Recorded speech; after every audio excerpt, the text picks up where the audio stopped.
Assalamualaikum warahmatullahi wabarakatuh. Perkenalkan nama saya Azernik Sahra dari kelas PSKM 24A dengan NIM 4243210050. Kali ini saya akan menjelaskan mengenai Pancasila sebagai dasar nilai pengembangan ilmu dari mata kuliah Pendidikan Pancasila. Yang pertama yaitu pengertian dan pentingnya Pancasila sebagai dasar nilai pengembangan ilmu. Pancasila sebagai dasar nilai pengembangan ilmu artinya kelima sila Pancasila merupakan pegangan dan pedoman dalam pengembangan ilmu pengetahuan dan teknologi. Pentingnya Pancasila sebagai dasar nilai pengembangan ilmu bagi mahasiswa adalah untuk memperlihatkan peran Pancasila sebagai rambu-rambu normatif bagi pengembangan ilmu pengetahuan di Indonesia. Pembahasan Pancasila secara ilmiah harus memiliki objek yang di dalam filsafat ilmu pengetahuan dibedakan atas dua macam, yaitu objek forma dan objek materia. Objek forma Pancasila adalah suatu sudut pandang tertentu dalam pembahasan Pancasila atau dan sudut pandang apa Pancasila itu dibahas. Objek materia Pancasila adalah suatu objek yang merupakan sasaran pembahasan dan pengkajian Pancasila baik yang bersifat empiris maupun non-empiris. Sumber historis, sosiologis, dan politis Pancasila sebagai dasar nilai pengembangan ilmu dapat dilihat sebagai berikut. Yang pertama, sumber historis Pancasila sebagai dasar pengembangan ilmu. Sumber historis Pancasila sebagai dasar pengembangan ilmu dapat ditelusuri pada awalnya dalam dokumen Negara Pembukaan Undang-Undang Dasar 1945. Kata mencerdaskan kehidupan bangsa mengacu pada pengembangan IPTEK melalui pendidikan. Yang kedua, sumber sosiologis Pancasila sebagai dasar nilai pengembangan ilmu di Indonesia. Sumber sosiologis Pancasila sebagai nilai pengembangan IPTEK dapat ditemukan pada sikap masyarakat yang sangat memperhatikan dimensi ketuhanan dan kemanusiaan, manakala IPTEK tidak sejalan dengan nilai ketuhanan, kemanusiaan, biasanya terjadi penolakan. Yang ketiga, sumber politik sebagai dasar nilai pengembangan ilmu di Indonesia dapat diurutkan ke dalam berbagai kebijakan yang dilakukan oleh para penyelenggara negara, dokumen pada masa Orde Lama yang meletakkan Pancasila sebagai dasar nilai pengembangan atau orientasi ilmu. Pentingnya Pancasila sebagai dasar nilai pengembangan ilmu meliputi hal-hal sebagai berikut. Perkembangan ilmu dan teknologi di Indonesia dewasa ini tidak berakar pada nilai-nilai budaya bangsa Indonesia sendiri sehingga ilmu pengetahuan yang dikembangkan di Indonesia sepenuhnya berorientasi pada barat. Perkembangan ilmu pengetahuan di Indonesia lebih berorientasi pada kebutuhan pasar sehingga prodi-prodi yang laku keras di perguruan tinggi Indonesia adalah prodi-prodi yang terserap oleh pasar industri. Pengembangan ilmu pengetahuan dan teknologi belum melibatkan masyarakat luas, sehingga hanya menyejahterakan kelompok elit yang mengembangkan ilmu.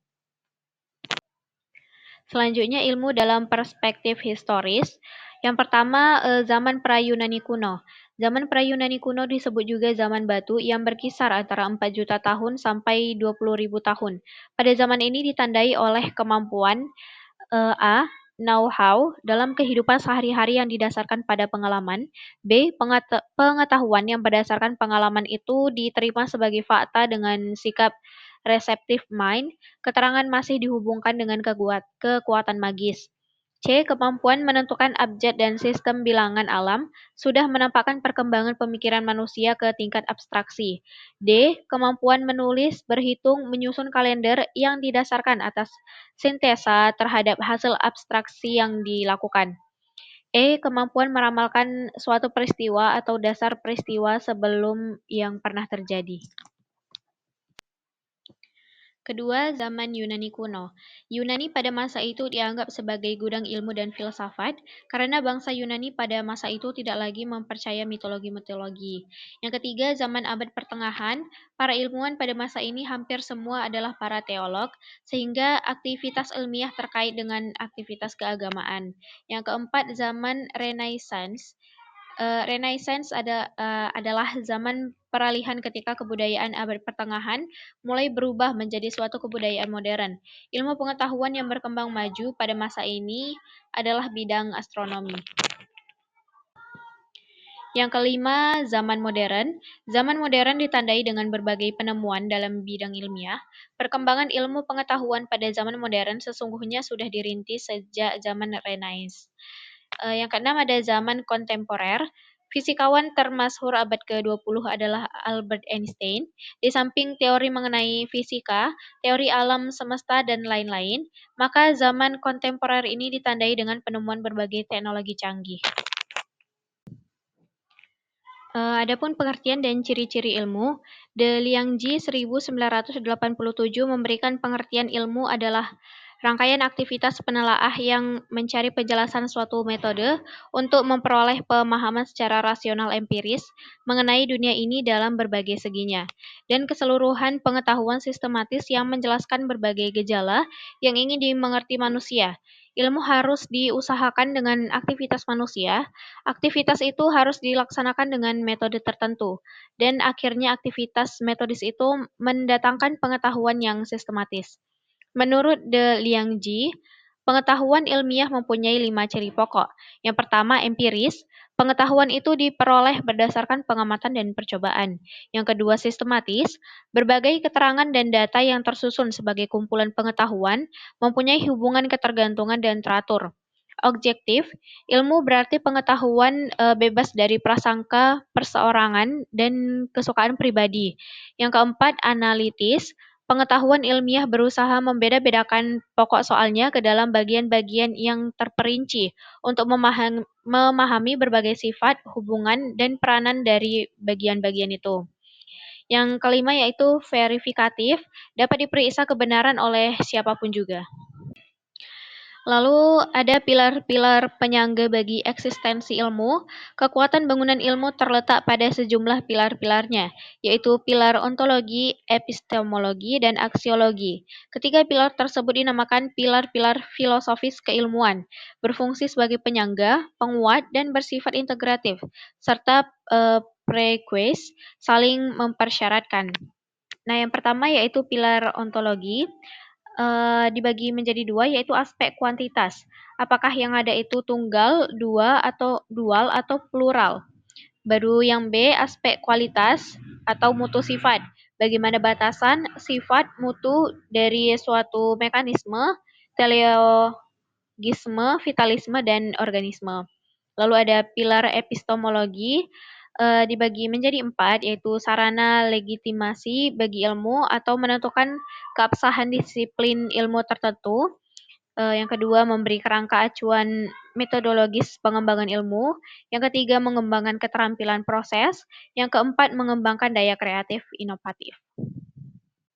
Selanjutnya ada pilar aksiologi, selalu berkaitan dengan problematika pertimbangan nilai seperti etis, moral, dan religius dalam setiap penemuan, penerapan, atau pengembangan ilmu. Lalu ada problema etika ilmu.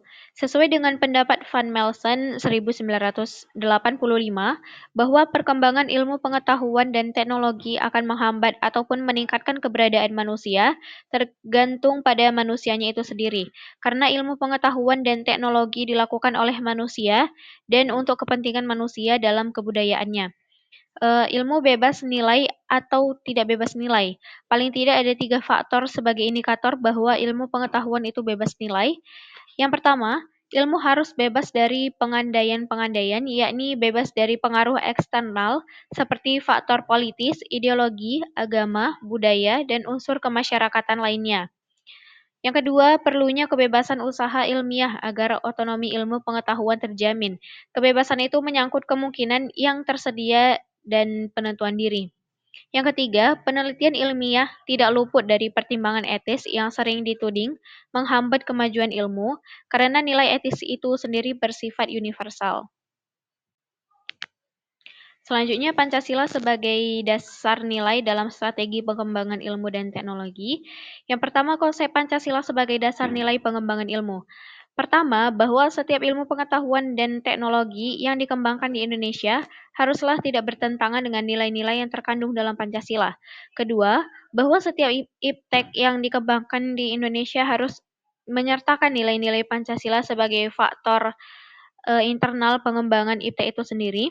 Ketiga, bahwa nilai-nilai Pancasila berperan sebagai rambu normatif bagi pengembangan iptek di Indonesia. Artinya mampu mengendalikan iptek agar tidak keluar dari cara berpikir dan cara bertindak bangsa Indonesia. Keempat, bahwa setiap pengembangan IPTEK harus berakar dari budaya dan ideologi bangsa Indonesia sendiri, atau yang lebih dikenal dengan istilah indigenisasi ilmu atau mempribumikan ilmu.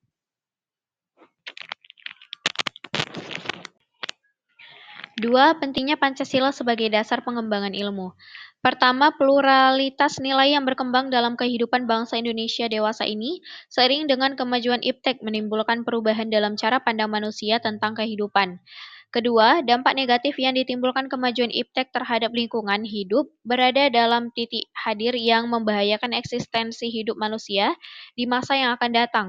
Ketiga, perkembangan IPTEK yang didominasi negara-negara barat dengan politik global ikut mengancam nilai-nilai khas dalam kehidupan bangsa Indonesia, seperti spiritualisme, gotong royong, solidaritas, musyawarah, dan cita rasa keadilan.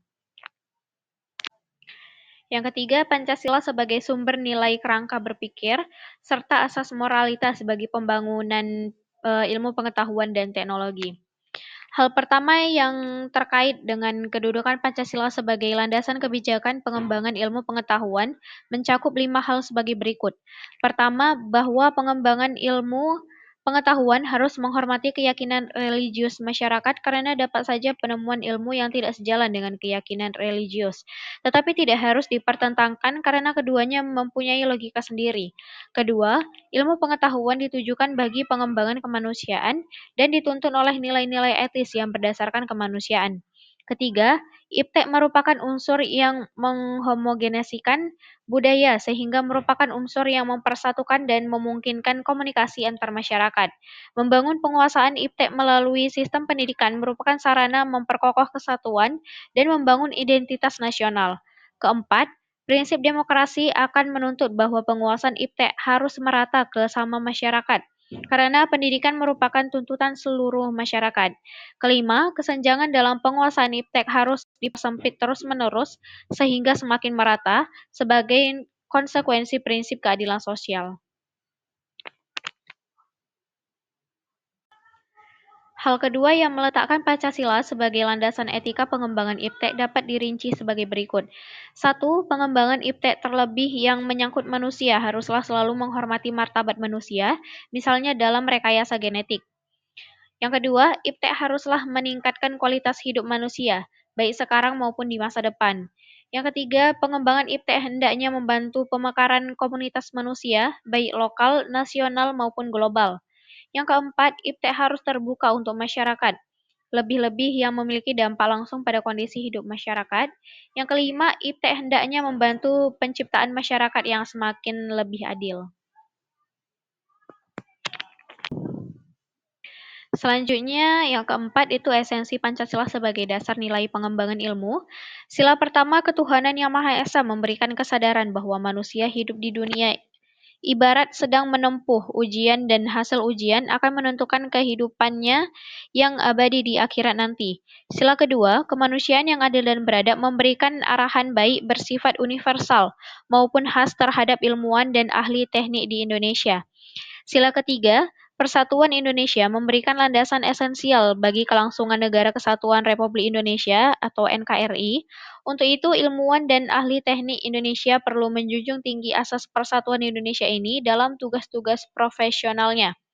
Sila keempat, kerakyatan yang dipimpin oleh hikmat kebijaksanaan dalam permusyawaratan perwakilan memberikan arahan asas kerakyatan yang mengandung arti bahwa pembentukan negara Republik Indonesia ini adalah oleh dan untuk semua rakyat Indonesia.